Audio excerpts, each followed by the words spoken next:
오늘도 말씀과 기도로 이 자리에 오신 분들을 환영합니다. 잠언 3장 27절로부터 35절 말씀.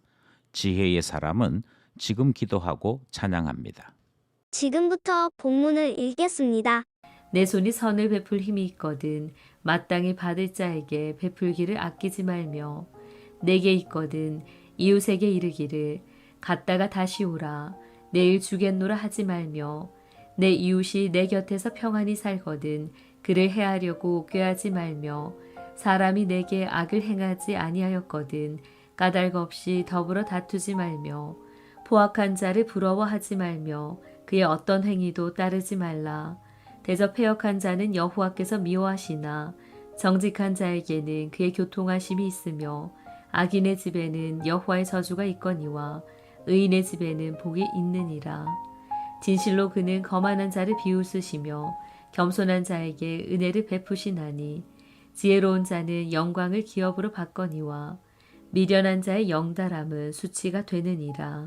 본문 전체 이해와 본문 해석입니다. 잠언은 하나님의 말씀을 지혜라고 표현했지요. 말씀과 삶이 연결되어야 할 것을 말씀하신 것인데요. 말씀 때문에 근신이나 고난을 받을 수 있음도 포함된 말씀이었습니다. 오늘 본문은 말씀이 어떻게 지혜와 근신이 되는지에 대해 구체적인 내용을 말씀하고 있지요.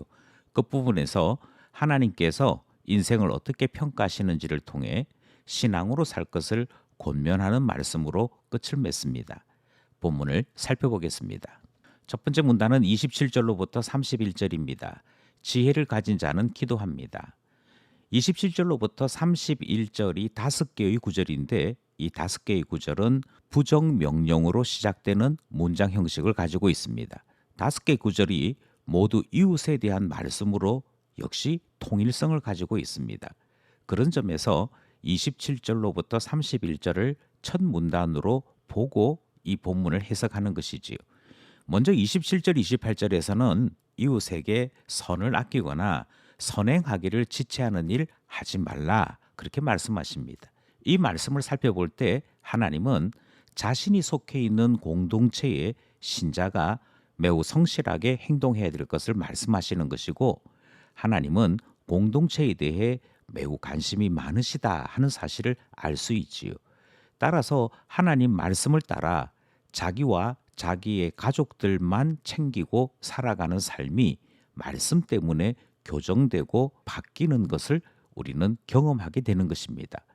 29절에서 확신 있게 사는 이웃에 대한 말씀이 등장하는데요. 여기서 확신 있게 사는 이웃은 아마도 전체 공동체에게는 별종으로 불리거나 좀 독특한 사람으로 불릴 수 있는 이웃을 이야기합니다.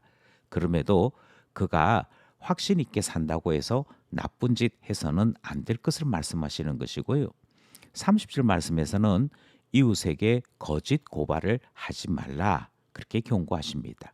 31절에서는 포악한 자를 부러워하지 말라라고 말씀하시는데 여기에 등장하는 포악한 자는 성격상 물질에 집착하는 자, 또 하나님을 믿지 아니함으로 두려움을 모르는 자를 다 일컫는 용어가 됩니다. 물질의 부유함을 누리고 살 때 부러워하는 일들이 생겨날 수 있음에 대해 하나님의 말씀은 포악한 자를 두려워하지 말라 그렇게 권고하시는 것이지요. 하나님의 사람들이 어떻게 살아야 할지, 이웃에 대하여 어떤 태도 가져야 할지 가르쳐 주시는 첫 번째 문단 말씀이었습니다. 둘째 문단은 32절로부터 35절입니다. 지혜를 가진 자는 찬양합니다. 하나님의 말씀인 왜 지혜라고 되어 있는지 그 이유를 설명하시는 말씀으로 되어 있습니다. 그 이유가 무엇이냐면 하나님께서 온 우주를 다스릴 뿐만 아니라 인생을 심판하시는 분이기 때문에 그러합니다.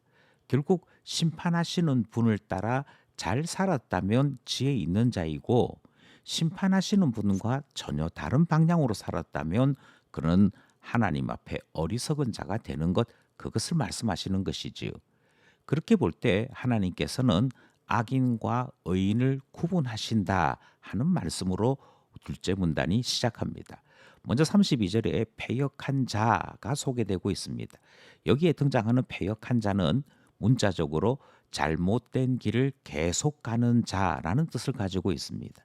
그러니까 하나님께서 말씀해 주셔도 근신이나 또 이것에 대해 고민하는 바가 없이 자기 자신이 편한 대로 그대로 살아가는 자를 말하는 것인데, 하나님은 그와 같은 자를 미워하신다 그렇게 말씀하시지요. 반면에 정직한 자가 등장을 하는데요.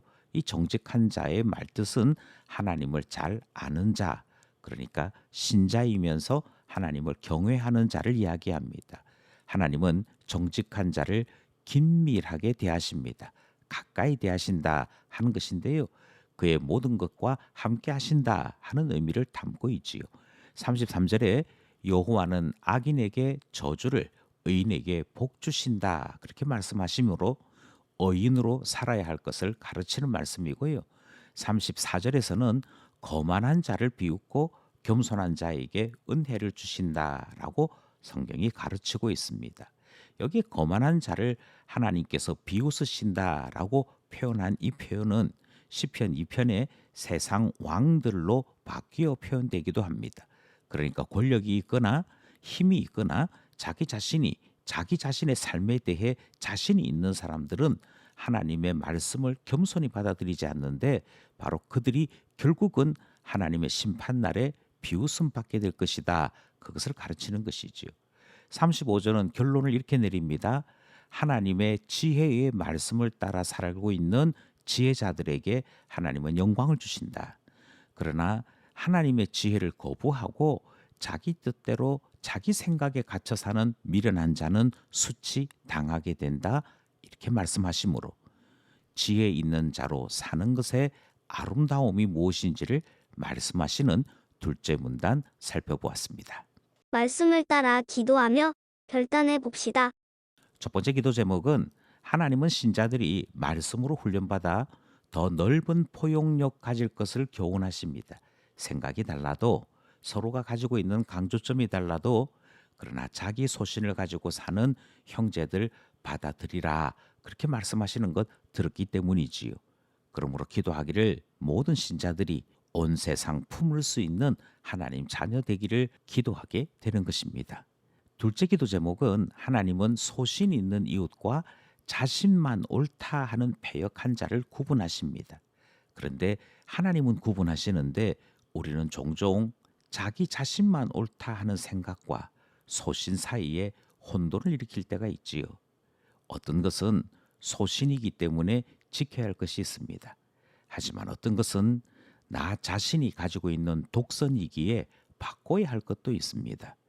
이 둘 사이를 구분해서 각각 합당한 태도를 가지는 것이 중요한데, 바로 이 점을 위해 기도해야 하는 것이지요. 지킬 것과 바꿀 것을 구분하는 지혜 주소서 기도하게 되는 것입니다.